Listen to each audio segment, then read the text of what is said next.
everyone, welcome to the Pace Studio in New York City. We're very lucky today. We have Charlie Parr in the office. Thanks so much for being here. It's a pleasure. Thank you. Let's get right in. Tell us about the first song you're going to play. All right, I'm going to play something off the new record called Hobo. Cool. Whenever you're ready.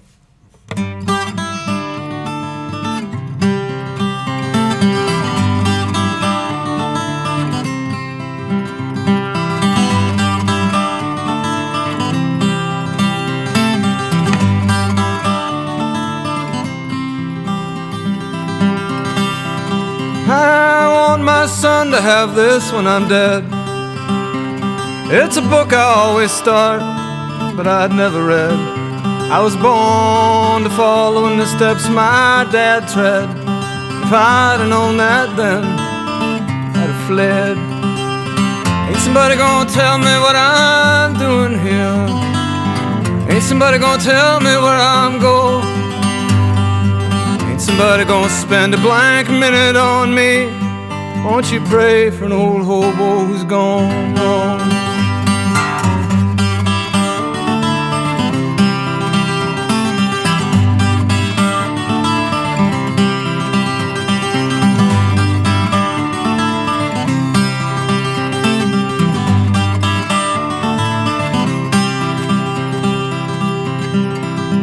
Every day I wake up is a new day. Every song I sing contains a new refrain. When I meet you again, we'll have changed, and I'll remember your face, maybe not your name.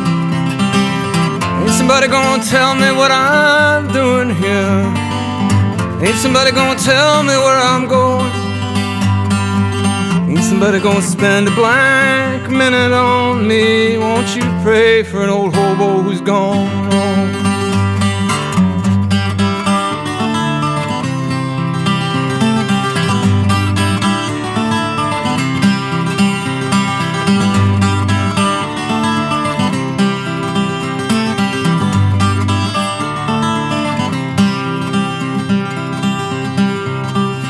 You know life is made up of long hours that last about as long as you can breathe.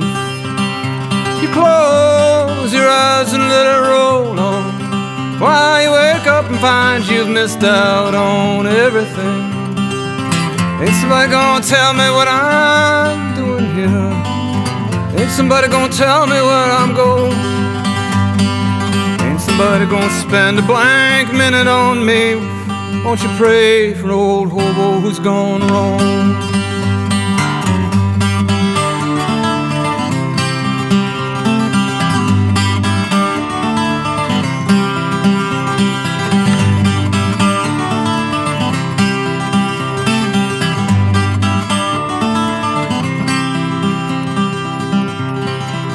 You know the woods around my town have no ending. Yeah, but I don't really live there though, I just don't. And the lake that's by my town has no bottom. I know somebody who dove in and never came up. Ain't somebody gonna tell me what I'm doing here. Ain't somebody gonna tell me where I'm going. Ain't somebody gonna spend a blank minute on me. Won't you pray for an old hobo who's gone wrong?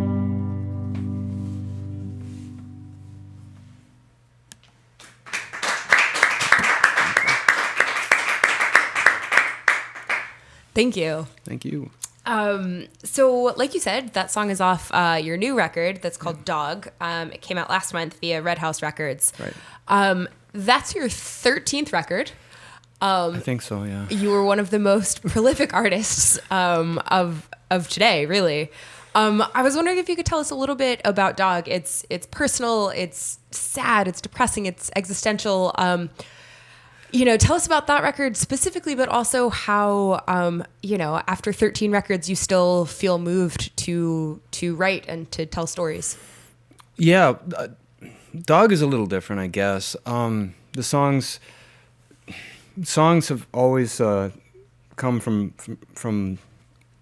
not a great place. I started writing songs after my dad died in 1995, and before that, I wasn't interested in writing songs. I wanted to I wanted to play songs that Mans Lipscomb played. I wanted to play guitar like that, so I wasn't thinking about writing. I started writing to deal with my grief after my dad passed away, and it was a catalyst, and it was a therapy, and it continued to be that way as I went along in life. I just kind of always associated songwriting with with therapy, and in the past couple of years, I've been kind of revisited by depression, which I had when I was young, not quite like this, and so this batch of songs ended up being about that kind of, and I try not to be too autobiographical, but I think in my case, any art that I create is just going to be somewhat autobiographical. I can't really help it. Even when I'm writing about something else, there ends up being some kind of little bit of me in there. I think that's one of the things that makes music so accessible and so meaningful to so many people, is that we can always find ourselves in something that, is rooted in something so deeply personal. Absolutely. Tell us about the next song you're going to play. Well, I thought I'd play Boiling Down Silas, which is another song from the new record, and it's probably one of the weirder ones, but it's actually my favorite one, so I like playing it quite a bit. Cool. Whenever you're ready.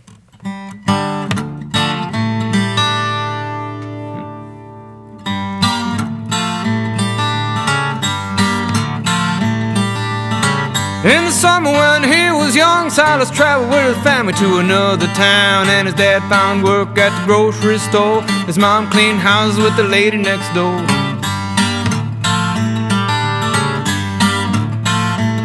And they enrolled Silas in a new grade school, and there they were while Silas grew. Yes, there they were while Silas grew.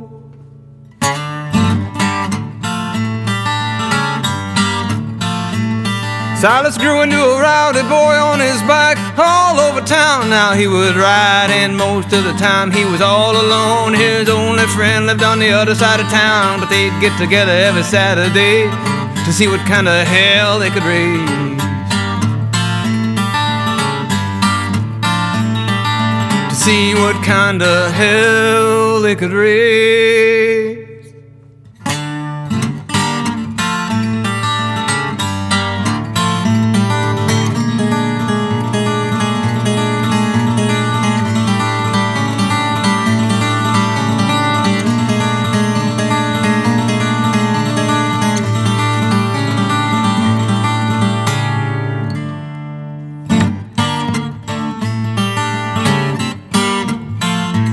One long day at the end of July, Silas held his mother's hand. Well, she cried, his dad had been called back to the Golden Shore. She said, Silas, you can't come home no more.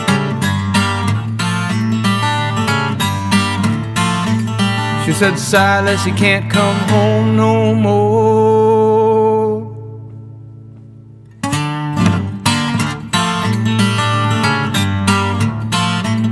Now you know Silas, he was an only child, and he never ever left his mother's side. And he lived in the room of a rowdy boy. Even though he's 45, things look the same as they did when he was 12. And there they were till her time ran out. Yeah, there they were till her time ran out.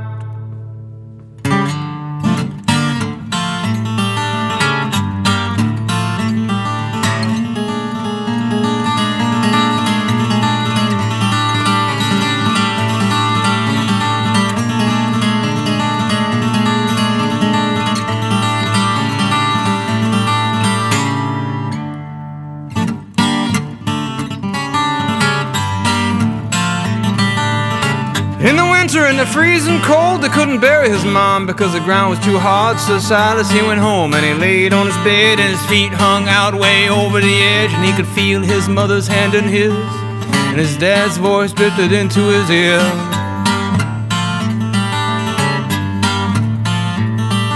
His dad's voice drifted into his ear.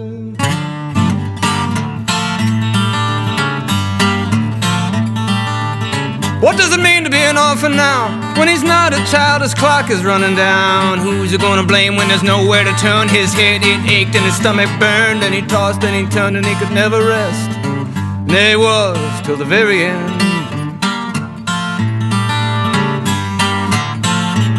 Yes, there he was till the very end.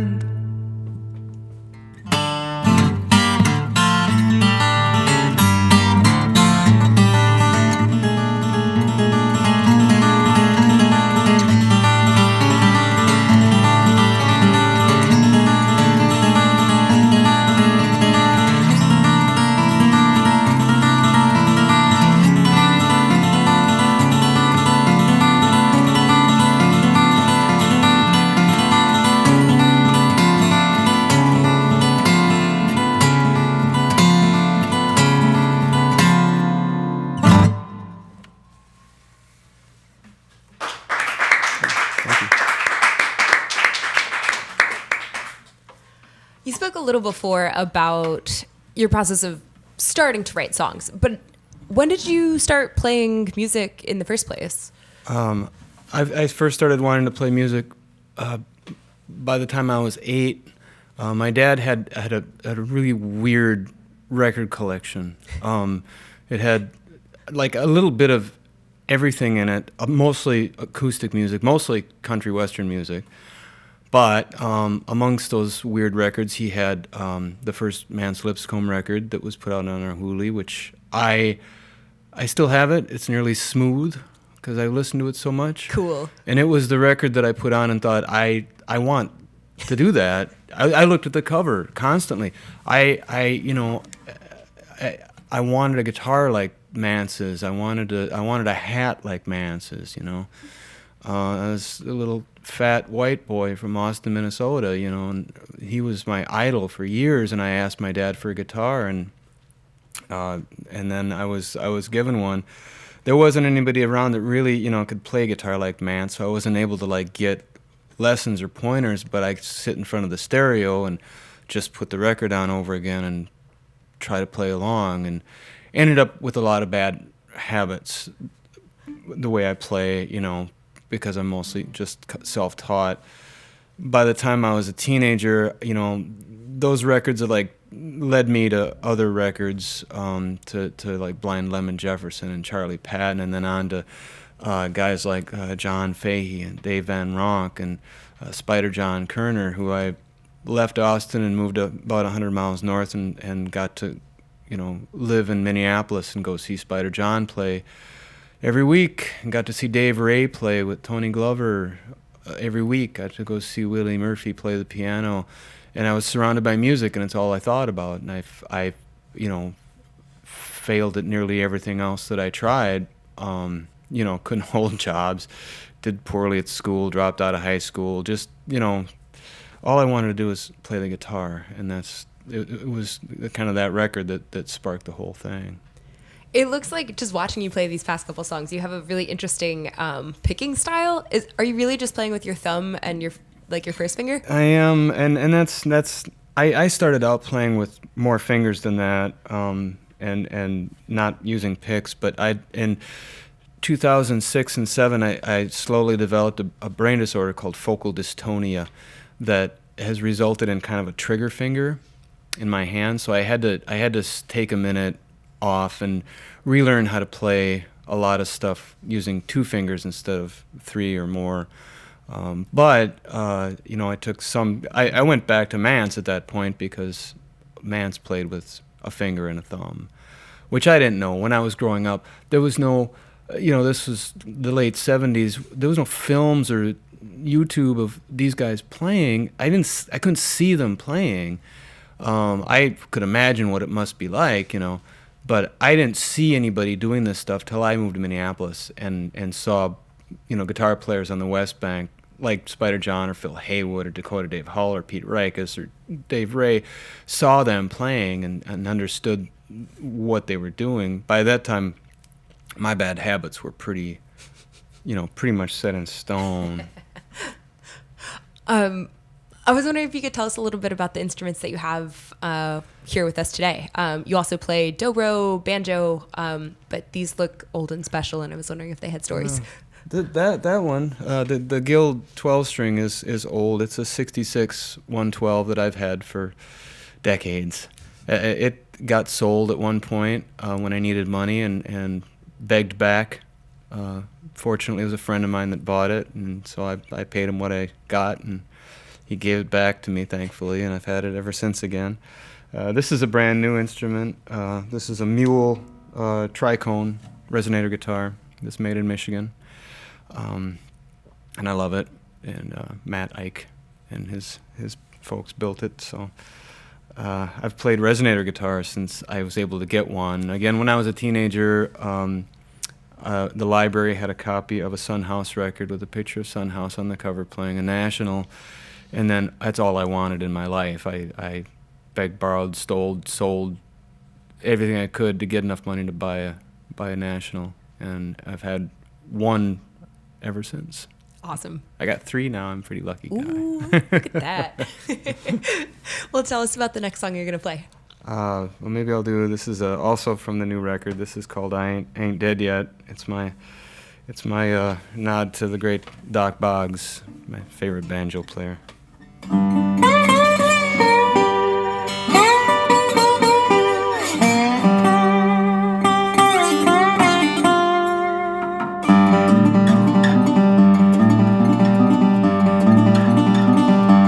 Well, when I go down that funeral road, you know I'm gonna be dressed up fine. I'm gonna have me a nice new suit and a tie like I never could have afforded when I was alive. Lord, I ain't dead yet. Let me wear that suit right now. There ain't nobody gonna see it when I'm locked in that box underneath the ground. Well, I ain't dead yet. Give me my flowers now.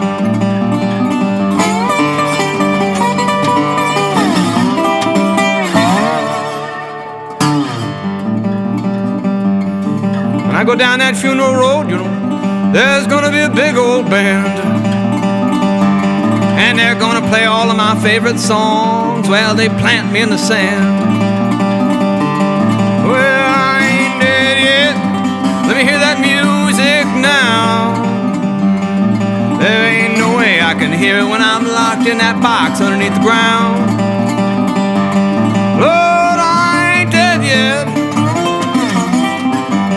Give me my flowers now.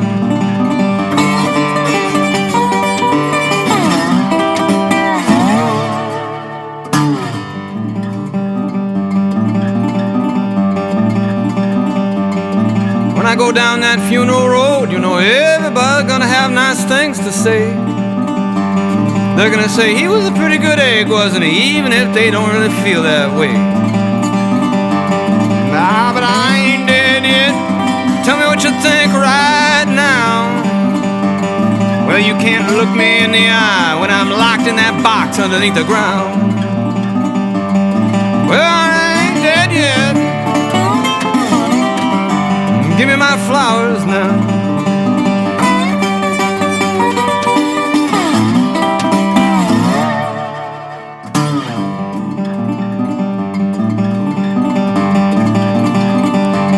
Well, I go down that funeral road, there's gonna be flowers just everywhere. All my friends, they're all gonna send some just to show how much they care. But I ain't dead yet. Send me them flowers now. There ain't nobody can smell them from that box underneath the ground. Well, I ain't dead yet. Give me my flowers now. Lord, I ain't dead yet. Give me my flowers now. Well, I ain't dead yet.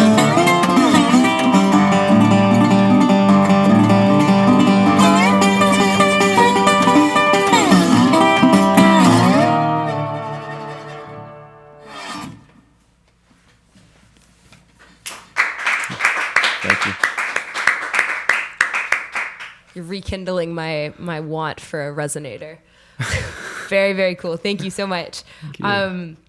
I was wondering if you could tell us a little bit about the community you found in Duluth. You mentioned growing up kind of in the south of Minnesota, moving up to Minneapolis, and now kind of finding a home and a community on the lake up there. And of course, Bob Dylan lived there for a while, and Trampled by Turtles is great up there. And of course, there's Low.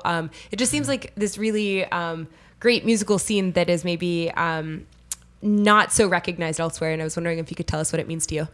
Oh my gosh. Yeah. Well, I've been lucky all along. I mean, Austin had its own vibrant musical scene when I was growing up there. A lot of people played and a lot of bands came out of there. And Minneapolis, of course, I lived on the West Bank where there's just music all over the place. When I moved to Duluth, I didn't know what to expect. One of the first people that I actually met in Duluth was Alan Sparhawk. And he became a friend and kind of a hero of mine. I really admire his passion and his intuitive grasp on music, and just met musicians all over the place up there, and found a community of support that I hesitate to say that I hadn't found it before, but I hadn't found it like that before. Duluth is a small enough place that, if you're playing somewhere with local bands, you're going to be on the bill with maybe a hip-hop outfit or a hard rock band or a country band or a blues band. And I was one of the very few, kind of solo guitar players around at the time. I got to play a lot. And when I went back down to Minneapolis, where I played a little bit, but when I lived there, when I came back from Duluth, I could play in Minneapolis a lot too, because Duluth in Minnesota has a reputation of, there's music coming out of there. And I felt like I would have been perfectly happy, and I think I would have been perfectly happy. I probably, just playing around town for the rest of my life because of that support and that community, which, as far as I know, is still there. I still live in Duluth, and I still see a lot of the folks that I've known for the past 17-odd years since I've lived there. Well, it seems like you were on tour relentlessly, but you hinted that you might be interested in playing one more song for us. I could absolutely do that. Cool. I could play the title track from Dog. Cool. Yes.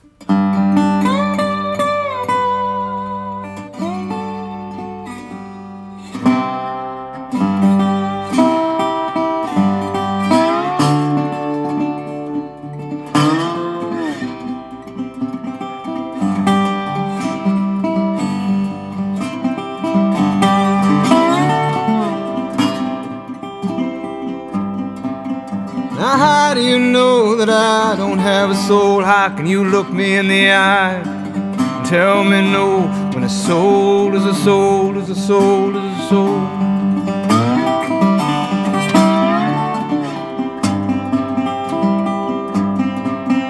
I've been forced down ever since I was just small. I've been tied in the hall, I've been chained out of doors, and a soul is a soul is a soul is a soul.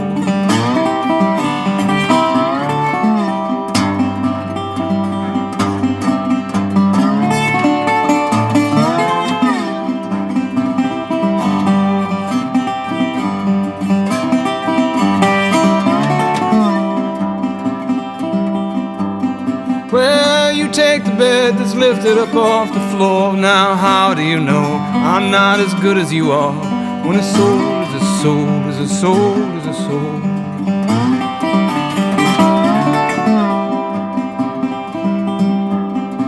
When you say that I need to be trained, I'm only doing what nature demands. A soul is a soul is a soul is a soul.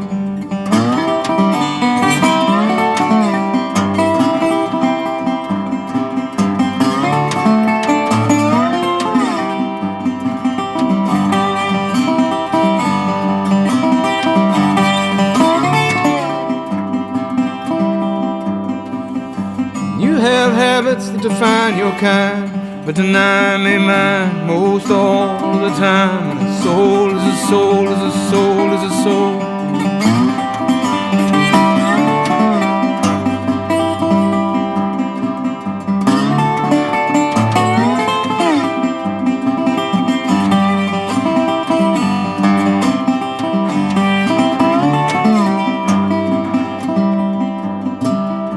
Leave me to sit by the kitchen door just to watch it rain, listen to it pour. And a soul is a soul is a soul is a soul.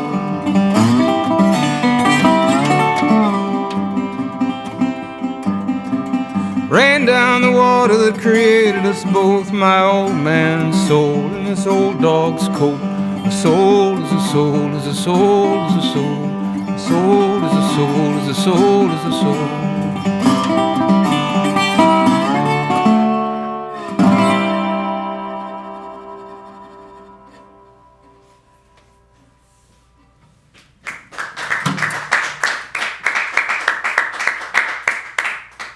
So I have to ask, is there a specific dog in question? Yeah, there's definitely a specific dog in question. There's probably more than just one, but there's always been a dog in my life, you know, and I've always felt close to the dogs in my life. But the little dog that I live with now, she and I go for long rambling walks, and you know, a few years ago, I stopped leading her around the town and started following her around the town, and found our walks got really a lot more exciting, and I've been enjoying them a lot more since then. Awesome. Well, again, like I said, you are on tour forever and ever, it seems like, in the US, in the UK, in Europe. You are playing here in New York tomorrow at the Mercury Lounge. I'm not even going to ask you to recite any of where you'll be next. They're all on Facebook. Charlie Parr, Dog is out now via Red House Records. Thank you so much for being here with us today. Thank you for having me. I appreciate it.